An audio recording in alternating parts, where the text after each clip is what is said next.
पढ़ने वाला पढ़ाने वाला जे कुरान पढ़े और जे कुरान पढ़ाए और जे कुरान पढ़ने वाला ने सहाय करे और एवं कुरान पढ़ने वाला गार्जियन के अल्लाह पाक रब्बुल आलमीन तादेरके জান্নাতের ফয়সালা করেন সুবহানাল্লাহ।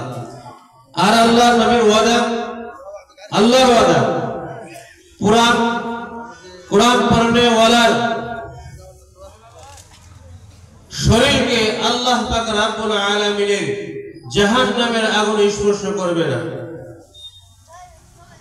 बहुत বড় কথা, যার এইটুকু কথা বোঝাবার জন্য ওয়াজ মাহফিল করা হয়। এই কুরআন ও হাদিস এই দুইটা সম্পর্কে আমরা সভা করা হয় যাতে মানুষের ভিতরে এই কথাগুলি পৌঁছায়। গতিকে আপনারা সবাই দোয়া করবেন। হয়তো আমরা 2 বছরের যা বছর হয়তো আমরা দেওয়া হয় নাই, কিছু বাকি আছে আর আগামী